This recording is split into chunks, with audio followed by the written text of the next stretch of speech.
إلى حضرة النبي الفاتحة.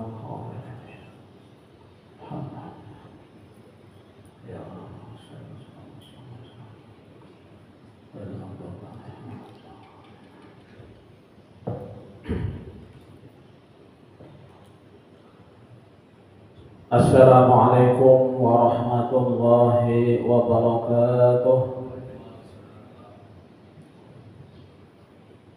Bismillahirrahmanirrahim. Alhamdulillahi rabbil alamin. Wal 'aqibatu lil muttaqin. Wala 'udwana illa 'alal zalimin. Ashhadu an la ilaha illallah wahdahu la syarika lah. Wa ashhadu anna Muhammadan 'abduhu wa rasuluhu la nabiyya ba'dah. Allahumma shalli wa sallim wa barik 'ala sayyidina Muhammadin wa 'ala alihi wa ashabihi ajma'in. Subhanaka la 'ilma lana illa ma 'allamtana innaka antal 'alimul hakim. Wa tub 'alaina innaka antat tawwabur rahim. Wa la haula wa la quwwata illa billahil 'aliyyil 'azim. Rabbi shrah li sadri wa yassir li amri wahlul 'uqdatam min lisani yafqahu qawli. Amma ba'du. Hadirin jamaah salat maghrib Masjid Besar Taqwa yang dimuliakan Allah.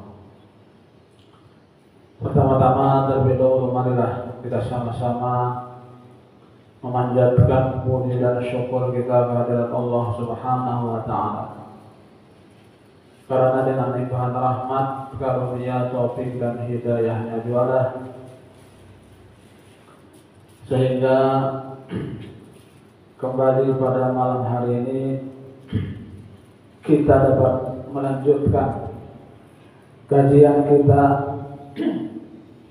tentang ilmu fikih kitab Syafi'il Muhtadin yang membahas atau membicarakan tentang bab najis dan cara menghilangkannya.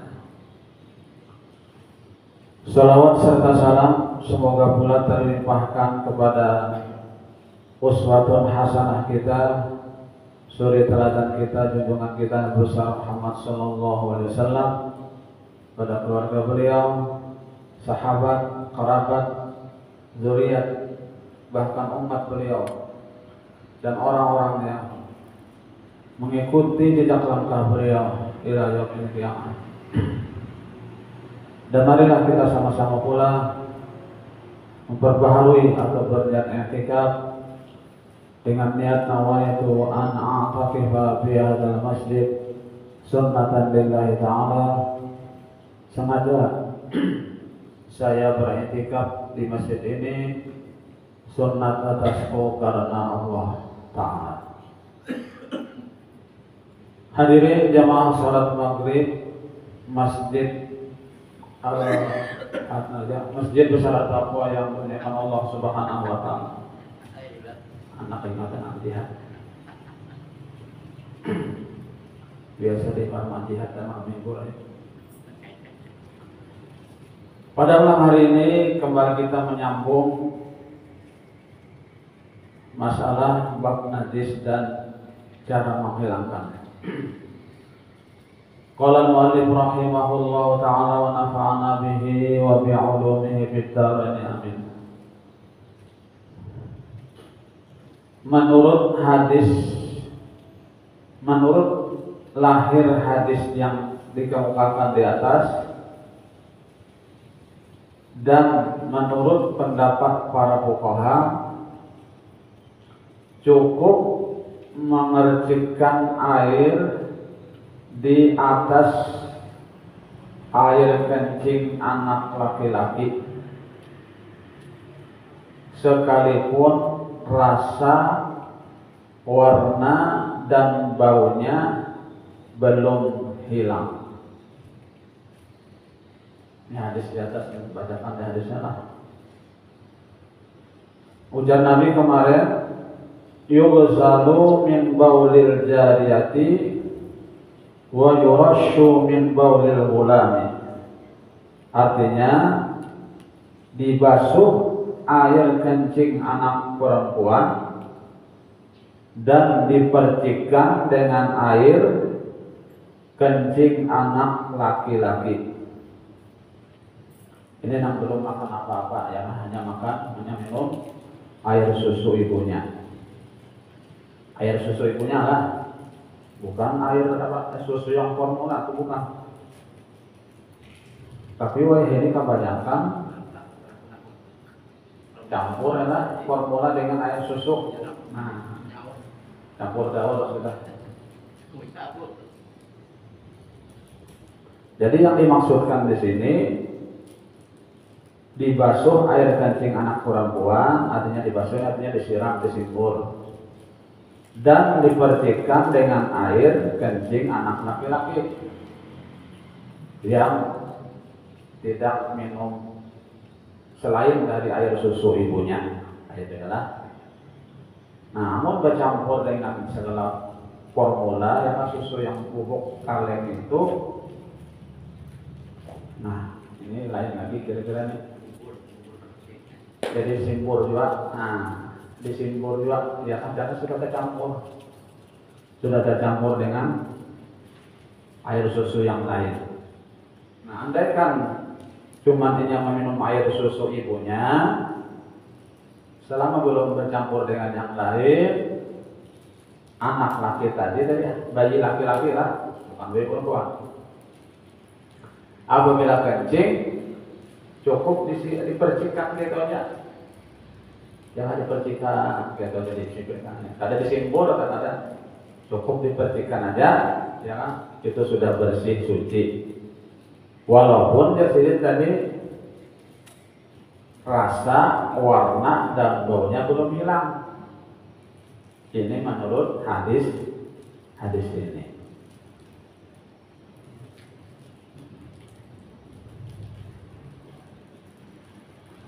Inilah yang lebih sesuai dengan kemudahan atau rukhsah syara'.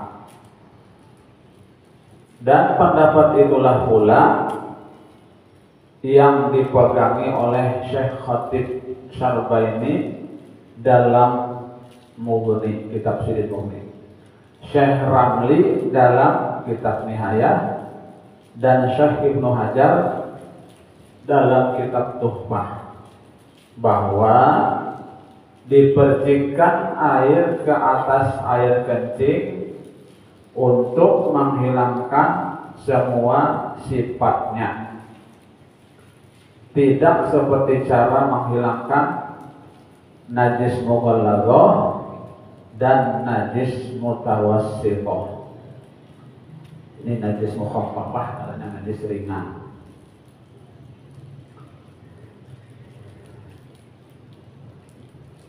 Setiap yang kena najis mutawassithah, ini najis pertengahan, hendaklah dilihat. Jika najis itu najis hukmiyah,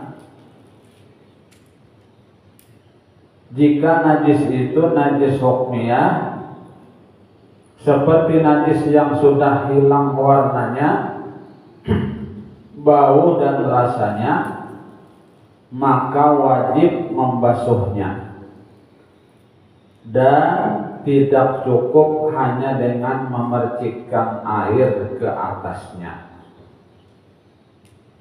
Arti hukmiyah itu kemarin, najisnya itu atau kencing anak laki-laki itu sudah kering, tidak kelihatan lagi, itu hukmiyah dengannya, tapi belum dibasuh.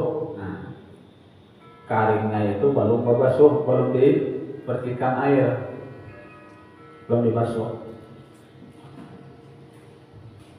Nah, jadi cara membasuhnya tadi, cara menghilangkan najisnya tadi, wajib membasuhnya dan tidak cukup hanya dengan memercikkan air ke atasnya.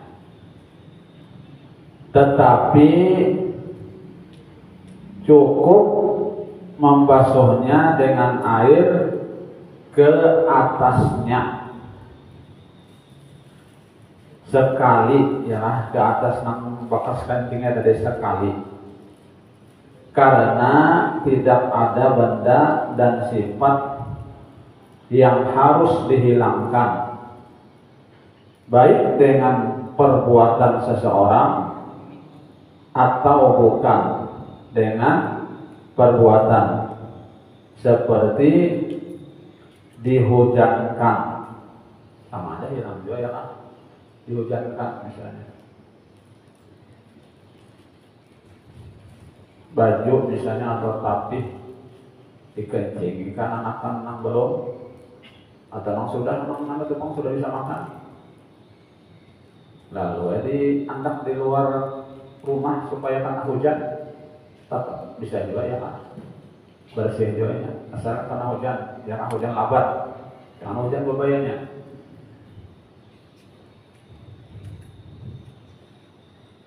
Kalau nak berhasil ya disimbur ya kan, direndam di banyu, ditapas, dan rendamannya itu dibuang dahulu, jangan hitung-hitungan diparahkan, jangan, dibuang dahulu, hanya ganti dengan yang lain. Nah itu suci berarti sudah. Dibilas saja kita, ya kan, jangan banyak hitung-hitung juga nanti parahkan.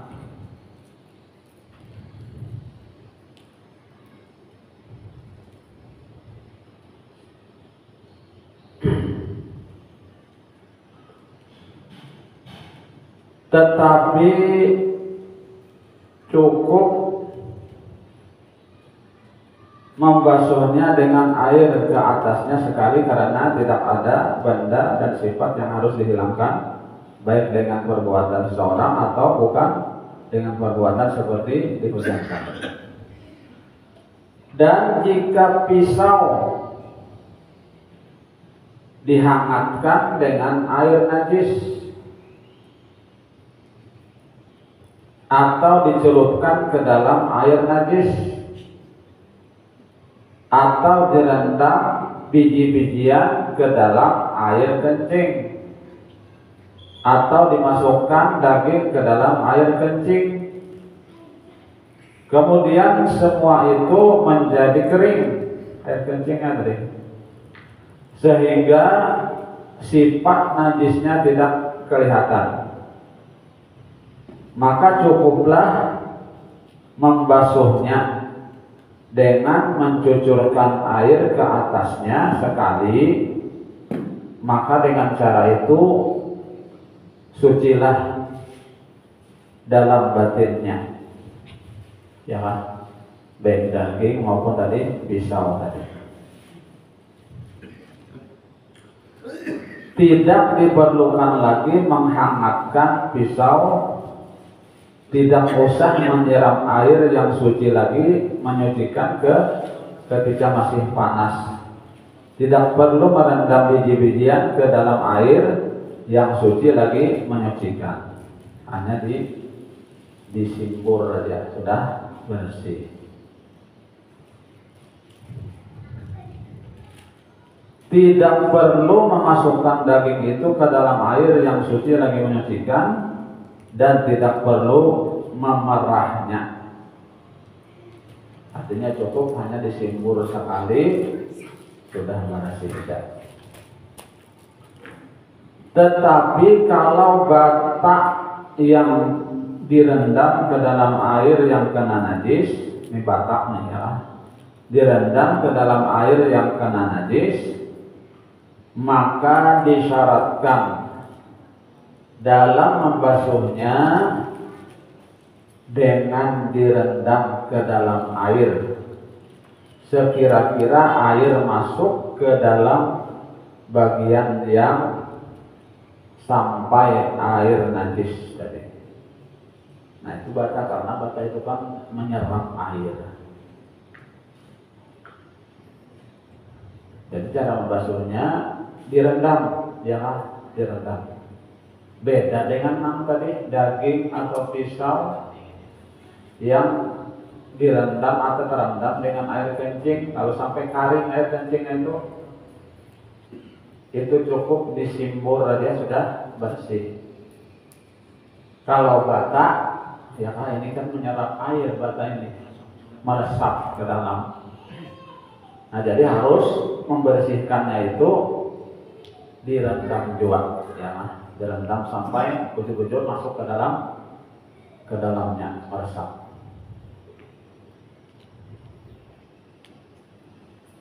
Demikian juga campuran bata yang dicampur dengan najis yang cair kemudian dibakar, maka batin dalamnya tidak akan dapat disucikan melainkan dengan dibasuh,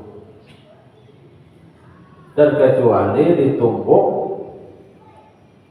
lumat-lumat, artinya halus-halus sampai menjadi panah atau direndam ke dalam air sampai air masuk ke dalamnya. Berbeda dengan disebutkan di atas karena dimaafkan seperti periuk yang tanah campurannya dicampur dengan air najis. Kalau tidak diperbolehkan air yang suci, kalau tidak diperolehnya air yang suci tadi. Demikianlah yang disebutkan dalam kitab Tuhfah.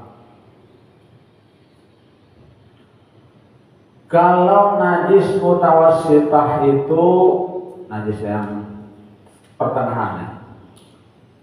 Ainiyah ini artinya kelihatan bandanya, warna, rasa.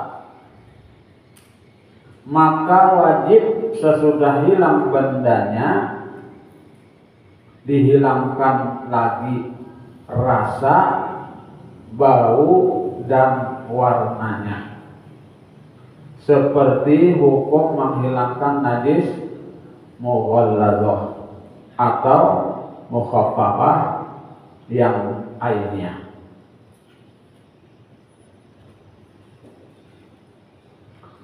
Nah jadi bila najis itu najis mutawassithah, adalah najis pertengahan, artinya apabila ainiyah itu artinya benda najisnya itu kelihatan, ya kan?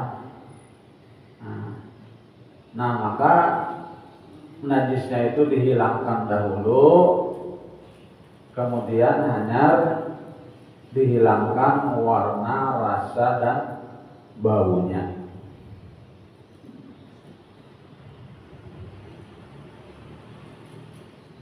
Tetapi kalau warna, bau, dan rasanya yang masih tinggal karena sukar menghilangkannya, seperti warna darah atau bau khamar, kalau dikirakan belum hilang, melainkan dengan sungguh-sungguh, seperti dengan dikikis dengan kayu atau dengan kuku, tetapi tidak mengapa asal tempat yang sudah dibasuh itu sudah suci.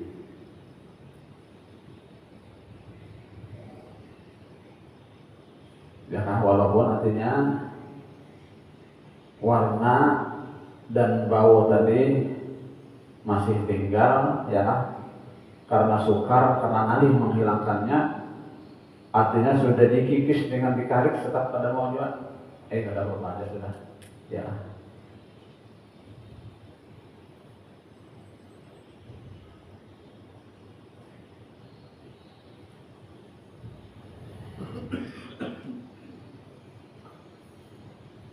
Tetapi tidak mengapa dijadiin asal tempat yang sudah dibasuh itu sudah suci, sekalipun dari najis yang mughalladzah, artinya yang berat. Ini telah disepakati oleh Syekh Ibnu Hajar dan oleh Syekh Ramli dalam kitab Tuhfah dan Nihayah Namun Syekh Zarkashi dalam kitabnya Al-Khadim berbeda dengan pendapat di atas. Katanya, jika masih tertinggal warna dan baunya pada suatu tempat, maka tidaklah dianggap suci tempat itu, ujar Sirin, sekalipun sukar menghilangkannya. Ini pendapat Syekh Zarkashi.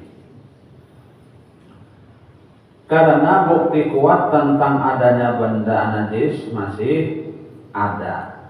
Itu alasan Sirin, ya kan? Karena bukti kuat tentang adanya benda najis masih ada.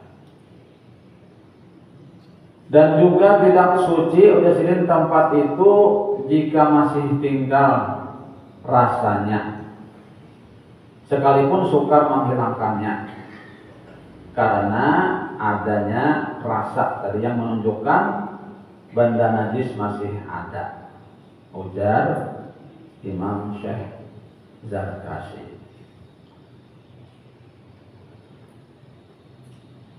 Syekh Ardabili berkata di dalam kitabnya yang bernama Anwar, jika tidak hilang rasa najis, melainkan dengan memotong tempat yang kena najis itu, maka dimaafkan. Jika tidak hilang rasa najis dari, melainkan dengan memotong tempat yang kena najis itu, maka dimaafkan. Masalah ini disamakan dengan masalah apabila gusi seseorang berdarah atau mulutnya kena najis dengan najis yang lain, maka Syekh Ibnu Hajar berkata di dalam Tuhfah, boleh merasai najis yang ada pada tempat yang sudah dibasuh. Boleh merasai najis yang ada pada tempat yang sudah dibasuh. Ini terjadi apabila menurut dugaan belum hilang rasanya. Nah, rasa itu pasti dirasai, ya. Dan apabila dianggap tidak perlu menurut dugaannya bahwa tempat yang dibasuh itu sudah suci, tidaklah wajib menciumnya. Hanya sunat saja menciumnya, ya kan? Baunya tadi.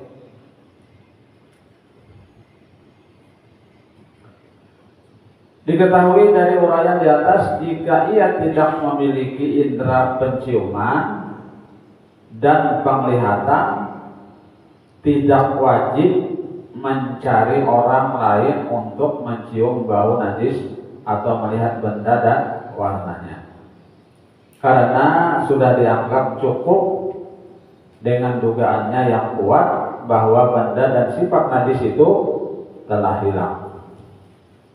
Dan jika sifat najis itu tidak akan hilang, melainkan dengan sabun atau dikikis dengan kayu atau dengan kuku, maka wajib menghilangkannya dengan benda-benda itu.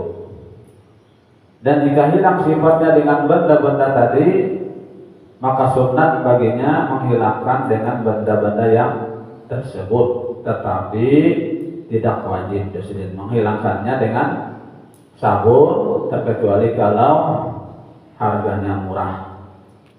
Dan kalau harganya terlampau mahal, ia boleh bertayamum. Kira sampai di sini aja yang dapat disampaikan. Mudah-mudahan ada manfaatnya. Mudah-mudahan Allah SWT mengampuni segala dosa-dosa kita, dosa-dosa kita, guru-guru kita, dan tanggung kaum muslimin dan muslimat. Dan mudah-mudahan Allah SWT mengabulkan segala hajat-hajat kita, hajat dunia atau hajat akhirat. Dan mudah-mudahan Allah SWT mematikan kita dalam keadaan husnul khatimah, husnul khatimah, husnul khatimah. Amin, amin. Ya Rabbal Alamin. Subhanallah wa bihamdihi, asyhadu an la ilaha illa anta, astaghfiruka wa atubu ilaik. Assalamualaikum warahmatullahi wabarakatuh.